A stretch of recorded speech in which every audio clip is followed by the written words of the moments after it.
Hi, this is Alex from phpacademy.org, and this is a PHP video tutorial for the new Boston.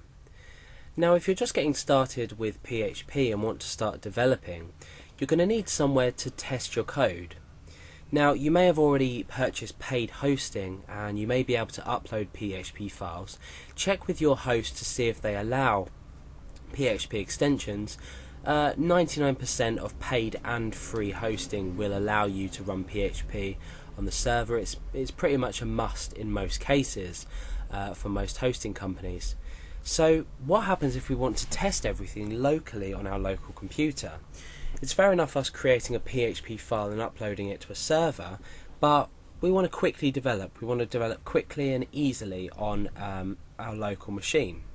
So what we can do is we can essentially turn our computer into a web server. Now, it's highly unrecommended that you allow people to access this web server, because if it's not properly configured, your php.ini file is not properly configured, or anything else is not configured, you're going to run into trouble. So you're going to have some security issues there. So bear in mind that everything I'm showing you is to set up you're opening another port on your computer. So you're opening up port 80 on your computer, which is going to allow people to access everything that you put into your htdocs folder. Now, if you don't know what I'm talking about, that's fine. I'm going to go ahead and explain to you what you should do in order to create or install this mini web server onto your computer. Now, I personally use XAMPP, and the whole thing behind your web server and PHP is that you're going to be using Apache, and then PHP is a module, if you like, on top of Apache, which allows you to compile in the background server side, because PHP is a server side language. It allows you to compile PHP files and run them and display the contents of your actions in the browser. So basically you need something like XAMPP or something like WAMP.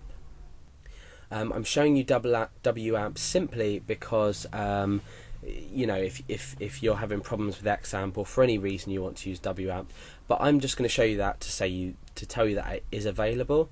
However, I'm going to be dealing with XAMPP and XAMPP default directories, things like that.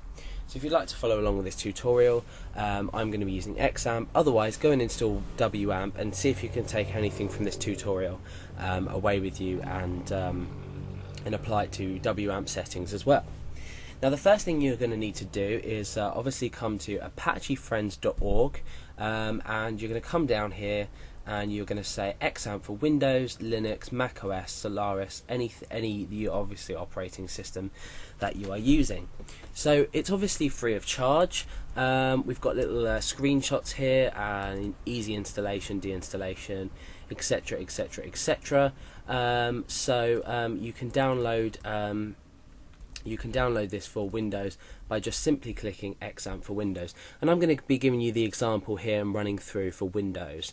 So I'm not going to be using Linux, Mac OS or Solaris. I'm going to be using Windows in this case. So once you've clicked the file or click this link, you're going to come down and you're going to say download XAMPP here. So the installation here says method A, installation with the installer or without the installer. We're going to choose XAMPP here, and what that's going to do is we can click on installer. So I'd highly recommend you install it with the installer. We're going to click that and it's going to download, so pretty simple stuff. You're going to open this installation file once it's downloaded. So obviously it's hosted with SourceForge. So you're going to save this file. You're going to wait till that's downloaded. It's 63.2 megabytes as it stands for this version.